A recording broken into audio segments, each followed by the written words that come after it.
What is your "I'm calling it now" prediction? Story 1. Grown-up children of YouTube family vloggers will start dropping mommy dearest style exposés about their horrible childhoods, and laws will be imposed against the whole practice. Genuinely hopeful of this. Kids have and deserve better rights/protections. Children in Hollywood were scammed out of their money and residuals because of their horrible parents. YouTube kids deserve the same protections. Also, profiting off your kids when they can't consent to being filmed and posted all over the internet is its own can of worms that people ought to discuss more. The can of worms has already been opened. There are tons of disgusting pedos out there who love this crap.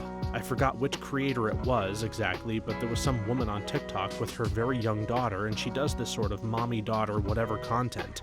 Actually, I don't know what content she makes because I don't watch it. I've seen lots of people commenting about how disgusting this woman is for exploiting her daughter like this though, and people browsing through the comments see really gross stuff. Not to mention the suspicious number of saves of those videos. It's all so disgusting, and these parents don't give two craps so long as they can make money and get fame. My ex-husband had a YouTube channel. We used to travel and he'd film for videos constantly. It wasn't something I was into, but something I was constantly around, and had private parts of our lives shared with strangers. If you watch the videos, they're all fun and happy, and look like we lived a perfect life.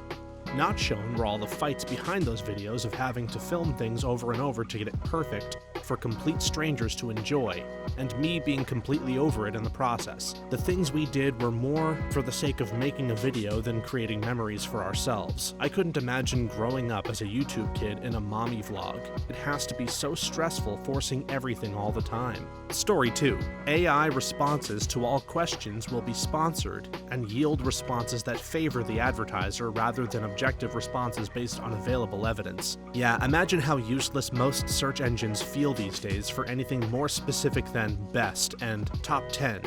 Now inflate that with overconfidence and a black box. You have no way of knowing what it's doing. AI is great technology, as are search engines and the internet, but corporations and profit maximization never let a good chance for this stuff to go to waste. Sadly, we're going to need to regulate the heck of tech corporations to keep any degree of free access available for people, or most people will be trapped in a filter bubble controlled by private corporations. A choice between governmental control or corporate control. Theoretically, there is a third option, an independent third party that will maintain and control the internet, ran as a non-profit, automatically financed by everyone who uses the internet. Sadly, there's too much power, influence, and money to be made for this to be allowed to exist by now, I'm afraid. Or at least not on a large scale for now. Maybe some local setups slowly growing could do it. I'm going to add that AI will implode on itself and be unusable. It will eventually pollute its own source material to the point where you will ask it for a picture of a unicorn and you will receive an image of a thylacine driving a Bugatti brought to you by Kellogg's. AI will not be taken over by advertisers. Most of the important work in AI happens within the field of research. You can download the models and configure them with weights, and it will perform with no more bias than was present in the training data. What we're seeing with ads is post-processed garbage. It's a shameful and talentless mockery of the far more beautiful architecture underneath. The good news is, they have to build on top of that architecture.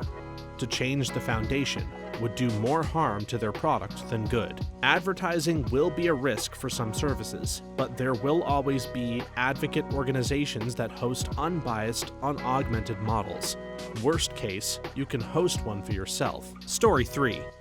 George R.R. Martin will never finish A Song of Ice and Fire. We'll be lucky to ever see The Winds of Winter. I have a completely unsubstantiated theory that he's already finished them, and they won't get released until he's dead because he doesn't want to deal with the blowback when fans don't like the ending. Actually, it is a pretty popular theory, but I think it is simply more likely George doesn't know how to untangle the multiple plot lines in a satisfying way, and would rather just enjoy his money now that everything has gotten so convoluted, with expectations being sky high. He's losing interest in finishing the story. It is what it is. I assumed Book 6 is 99.99% complete, and he's been writing Book 7 for years. Every now and then he writes something in 7 that requires him to go back and rewrite sections of Book 6, which makes everything take longer. He doesn't want the story to end up like the Harry Potter books, where apparently the most important items in existence are key to the entire plot, and basically everyone knew about them, but it was never really mentioned during the previous books. The advantage of writing a series of books where you don't care about whether the world building is consistent is that you can finish it. But I found it hard to get through even the first couple of Harry Potter books without being incredibly annoyed about how you have freaking time travel and you trust it to a high school student, and no one ever uses it for anything other than attending multiple classes at once. Right? As soon as you introduce time travel, it's very hard to write a good story, as just about any problem could be fixed by the clever use of time travel. So then you have to account for why they don't use it or conveniently ignore that it's there as an option. Likewise for resurrection spells like in Dungeons & Dragons or the whole RPG genre. What do you mean somebody murdered the king? Just have a priest resurrect him already. We'll know who did it. Story 4.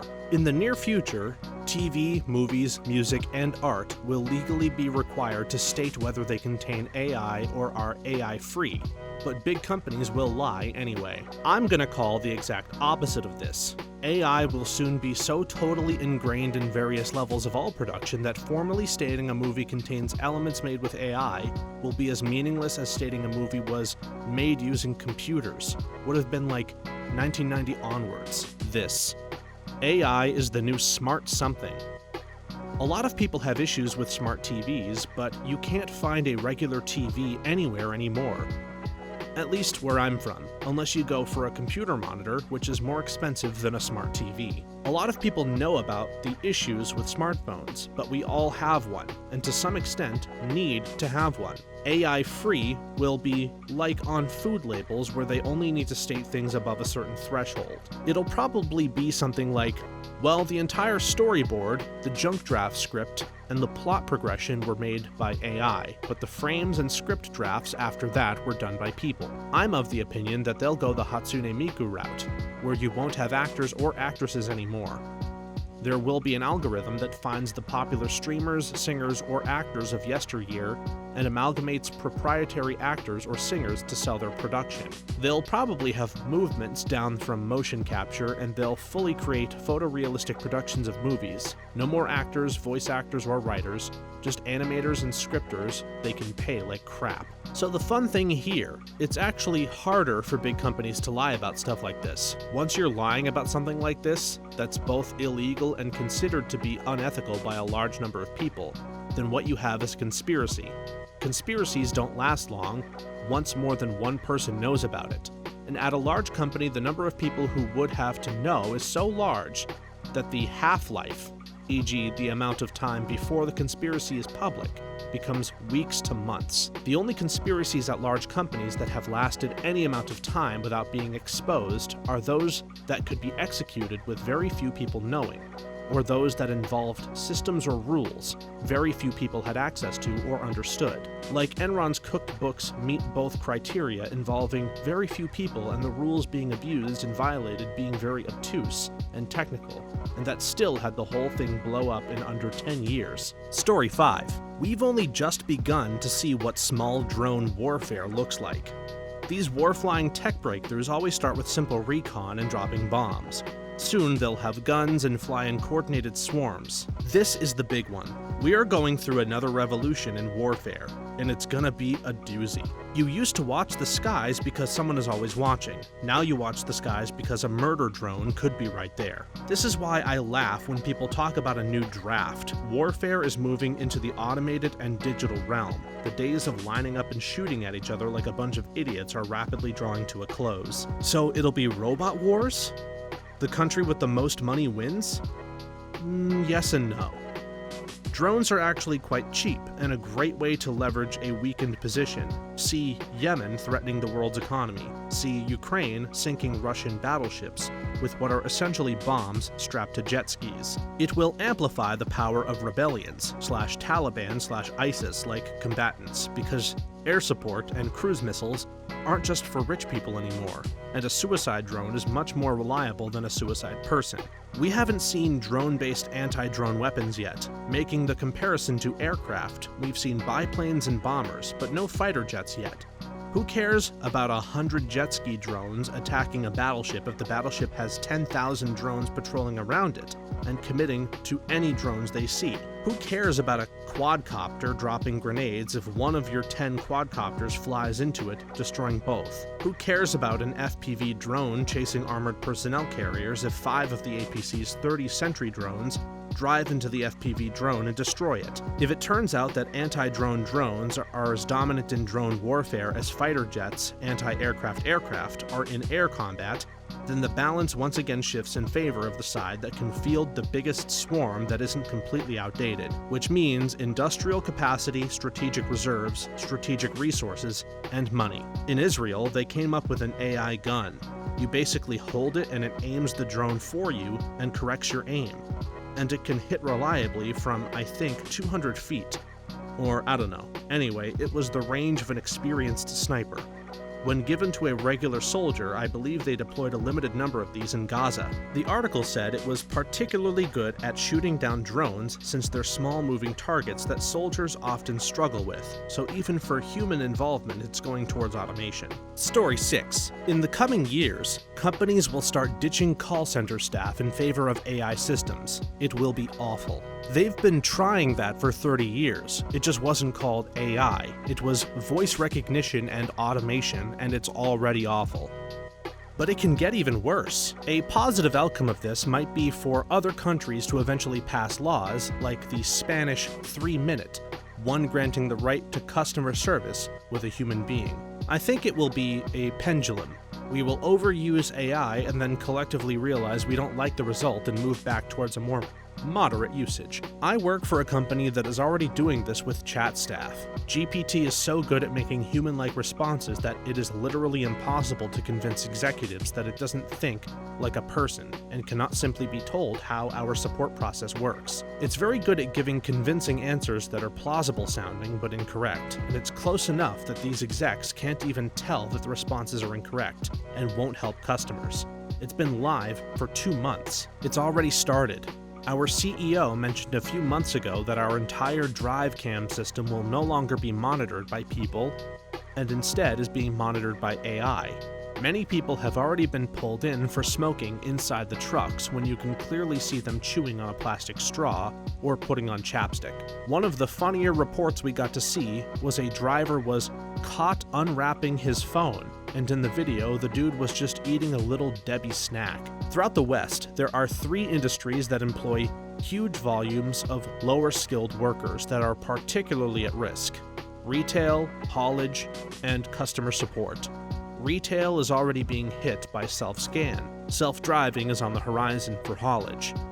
And AI customer support is already reducing call center headcount. We are on the brink of the biggest hit to the working class ever, and nobody will do anything about it. The effects on communities when heavy industry moved away lasted generations, but the difference here is that it will affect almost every single community. There are 3.5 million truck drivers in the US. Unless there is regulation against it, that is 3.5 million people who will be out of work, usually from areas that are already struggling. There are 3.6 million fast food or counter workers and about the same number of what the US Bureau of Labor Statistics refers to as retail salespeople.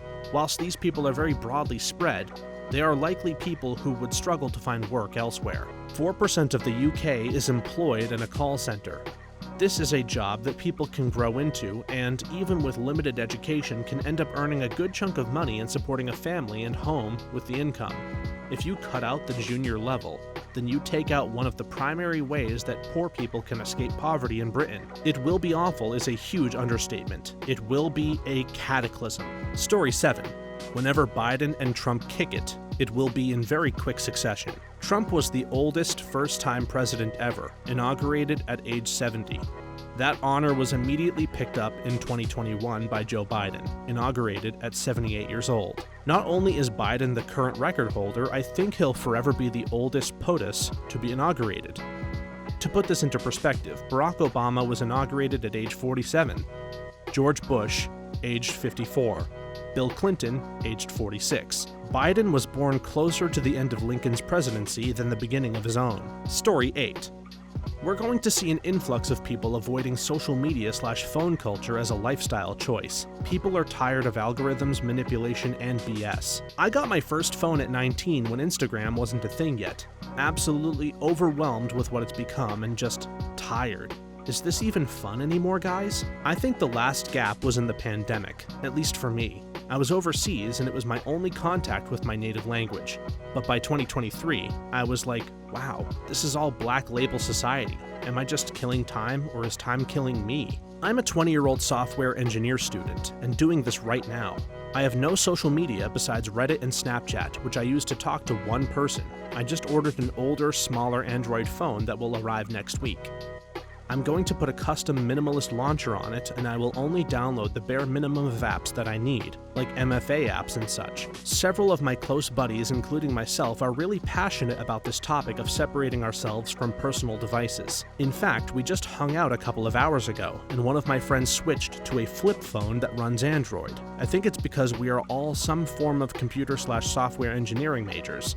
So we already spend so much time with technology for work and school, and we're sick of it infecting our personal lives. I'm even now thinking of finding a dedicated music player because I don't want to pay for subscription streaming services or ever risk losing my data. I only use Instagram in the browser now to check what my friends are doing, unfollowing every account that I don't know personally. Also, no more Facebook, disgusting crap AI network, and a bit of Reddit.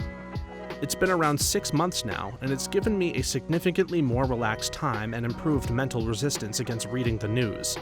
Surprisingly, reading about bad crap happening is fine as long as it's not hours per day. I need to find some sort of balance because I went to journalism school and care about politics and justice and all that, and feel like I'm being an irresponsible citizen if I'm uninformed about important issues.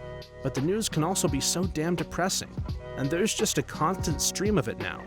I try to stay on top of the Israel/Palestine conflict and actions related to that, but as you can probably imagine, that is definitely depressing. But looking away and limiting my news consumption feels equivalent to burying my head in the sand, especially during an election year when I should be an informed voter. I mean, look at the BS uninformed voters got us. Story 9. Someone will compare the cicadas this summer, US, to locusts of the biblical end of the world. This is annoying because locusts are a specific insect that is notable for eating all crops and causing famine under certain conditions, while cicadas are a different insect that does not eat crops. Both would have been known to biblical authors. They are very specifically not the locusts from the biblical end of the world. I hate cicadas, just coming in from a night of fun, smiling and laughing with your significant other, and going up to your porch front door, one of them starts hissing and flying at you, and it suddenly turns into a hasty, anxiety-filled panic as you scream and unlock the door. Story 10. All streaming services will be in a bundle, like how satellite or cable TV are now. You can have the sports bundle, the movie bundle, the reality TV bundle, etc. Piracy dropped significantly when Netflix became more mainstream. I know I went surfing the high seas less as I got more and more into Netflix series. But they say piracy is back on the rise again since everything is becoming so fragmented. I would take it a step further. I think there will probably be an aggregator that customers can use that will go across streaming services. I picture it as something similar to Spotify, but way more expensive. So let's say the customer pays $100 a month. Based on what someone views, the right holder will get a % of the revenue. So if you watch Stranger Things and Star Wars, the revenue will be split between them. The model will probably start with the Tier 3 streamers, Peacock, Nickelodeon, etc. Then it will grow. The inflection point will be when they pair up with the NFL package or a different sport. Story 11. Donald Trump will die, never seeing a single day in prison, regardless of conviction in his numerous criminal trials. He will live without ever having to forego any luxuries or spending a single night anywhere he doesn't want to. He'll eventually die from health issues, and like 20% plus of the population will be convinced it was an assassination. If Trump loses this election, his defense team in his 500,000 trials will pivot to the "he has dementia" defense, which will get him out of any real consequences. Then his team will tell him he needs to lay low. But it's impossible for him to do, so he'll go on blabbing like nothing happened, and it will be an OJ type situation where eventually most people realize he did do the crimes, but he still gets to be free. Story 12. Co-living will be a thing, like two families joining to purchase a house and living together. Not in a swinger way, just to afford housing. Already here and already being outlawed in some places. Predictably, it's meant to target immigrants who often do this. Most of the laws ban non-related cohabitants. They pitch these as anti-Airbnb laws, but in reality, they are full-on GMFU to keep housing unaffordable. In all honesty, that's kind of my dream. No sexual stuff, just a big shared house. It's a bit of a trope in Heinlein-era sci-fi and some of the newer stuff. I think there are a few places in Scandinavia doing it too. Each family has separate sleeping quarters and a small living room/TV room, but the main living, dining, kitchen spaces are communal and meals are prepared in rotation. I think it's perfect. I grew up in a huge house and my parents always had other people living with us, sometimes for years. I loved dorm life in college and lived with roommates after. I'm 45, happily married, and have 2 kids, but I've recently started to realize it's a big hole I've been feeling for a while. Anyway, my wife and kids don't hate the idea, so we're exploring that now. Perfect, because we're in the market to move. My husband's cousin, hubby, BFF, and her hubby all live together. Both are childless. They built a house with 2 master bedroom suites, with a bedroom, bathroom, closet with laundry, and sitting room on either side. There's a shared open-plan kitchen, dining area, powder room, and living room for when they entertain. They split the mortgage, utilities, phone plan, streaming services, groceries, housekeeping, and landscaping 50-50, and take turns cooking dinner. She said they were able to save a lot of money while still having enough time for travel and hobbies. Her hubby is a pro golfer and travels for tournaments a lot. They can easily go knowing that their friends are still maintaining the house. Story 13. We will see a large resurgence in people becoming tinkerers, fixers, and going into the trades. This will be a combo of stuff being expensive, so people will want to fix and keep it as long as possible, paired with the rising cost of education. I actually can see this. Trades pay much better than people expect. I know someone who was a commercial lender and a business banker, and he quit all that going into woodworking, and is much happier and makes more. Funny, everyone says this about trades except tradespeople. I've talked to a bunch of them and most of them say the money isn't what it used to be, and they're being replaced by people working for less. Or they're not sure it's worth it anymore. Is it because outsiders have too golden of a view of trades, or are tradespeople unaware of how good they have it? These companies took away the means of production but made us useless. Everyone used to know how to fix their own car, take care of their own yard, etc. We went away from that. They knew it and abused the trust by jacking up prices to the now incompetent. Can't trust anyone. Gotta do it yourself. Same with mega corporations versus small business America. Destroyed the competition and now have free reign to be dicks. That's because they used to break more often and weren't as reliable as a whole. So it was advantageous to know your way around the car to save money. Nowadays, you can go years without ever needing to do much to a car other than an oil change, so it's not as valuable as a skill to spend the time learning. The same is true of computers. There are a lot of 25-year-olds and younger who are not great at working on computers because everything works fine. Whereas when I was growing up, you had computer games break fairly often, which required you to troubleshoot the problem and figure out what the solution was. I learned all about drivers, installing OS, and messing with the registry as a teenager to play games, yet in the last 10 years I haven't had to touch any of that because it doesn't break very often. It's 2. I've noticed clothing not lasting very long anymore, probably due to people buying cheaper brands, and those same brands using less costly materials. When I was a young girl, a pair of jeans was $19.99. Not a nice or great pair, but a decent pair. They would last a while. But now you have to shell out $60 for a decent pair. That pair won't hold up as long anymore either. I'm talking like 15 years ago. Taylor here, you're absolutely right about the clothing. The majority of it is cheaper clothes equals worse quality. But I've been noticing that even some higher priced items are poor quality too. Free People, for example. That brand is expensive and half of the items I've bought/worked on have been very good quality, and half of them have fallen apart in my hands. Like a pair of gauzy palazzo pants I bought from them.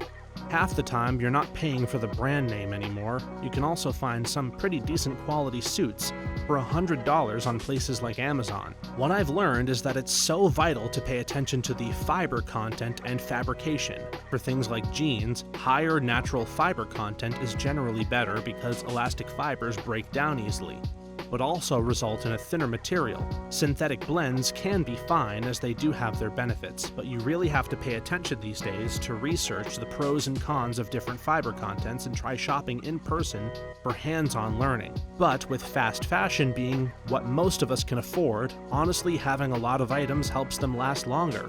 So you're not cycling the same t-shirt 3 times a week, and it breaks down in a year. And as a side note / pro tip with tailoring and fast fashion, if you take your cheap clothing in to be tailored and the alterations come out to be more than the item you bought, please don't grieve us over it. You paid for slave labor and cheap materials to get that shirt, and undoing and redoing the work is time consuming, and we don't want to get paid like slaves. Story 14. We are going to see a sharp increase in the number of sports-related gambling scandals now that it's legal in virtually every state. The amount of middle-class college guys I see throwing thousands of dollars at sports gambling is crazy. They're maximizing their loans and blowing it all on sports betting within the first month of school. It's a frantic, consuming addiction that I've never seen outside of substances. They go freaking insane. Gambling ads should be outlawed entirely. Fine, if you want to gamble, so fine, keep it still legal, but this crap ruins lives and should in no way be advertised. Especially young people who like sports watch ads, who are impressionable, who will grow up thinking that sports gambling is very normal and that they should do it. Especially when players from their favorite team cameo in the ads. But of course, there's too much money to be made from these ads, so they never will be outlawed. Someone just got a lifetime ban in the NBA for betting the under on his stats and faking an injury to take themselves out of the game. And an NFL player got banned for a year 2 years ago for betting in an NFL facility, though not on NFL games. It has already begun.